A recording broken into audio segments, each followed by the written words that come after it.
John Walker was a 16-year-old high school student, struggling to make sense of his academic life.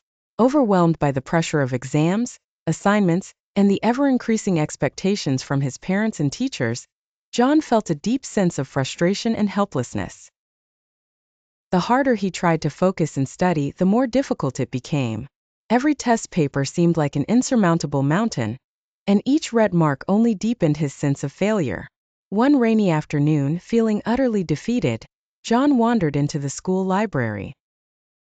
It was here that he stumbled upon Mr. Stevens, the elderly librarian known for his wisdom and kind demeanor.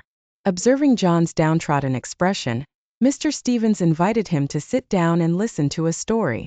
"When I was your age," Mr. Stevens began, "I too struggled with school.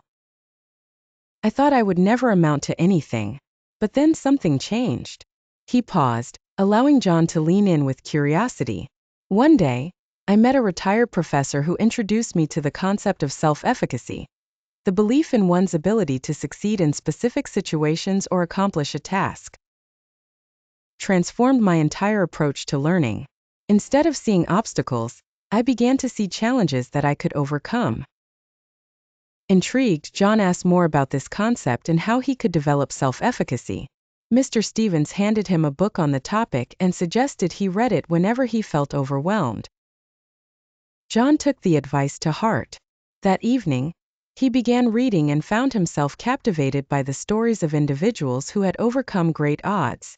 He started applying the techniques suggested, setting small, achievable goals, celebrating minor victories, and slowly building his confidence. Over the next few weeks, John's attitude towards his studies changed. He was no longer paralyzed by fear of failure but motivated by the possibility of success. He sought out help when needed, participated actively in class, and began to enjoy the process of learning. His grades steadily improved, and by the end of the year, John had not only passed all his subjects but excelled in them. His transformation was so remarkable that he went on to top the national exams, becoming a source of inspiration for his peers and bringing pride to his family. Years later, standing at the podium as the valedictorian of his graduating class, John shared his story, emphasizing the importance of self-belief and resilience. The applause was thunderous, but more importantly, John knew that somewhere in the audience, there was another young soul, feeling lost and hopeless, who might just find their turning point.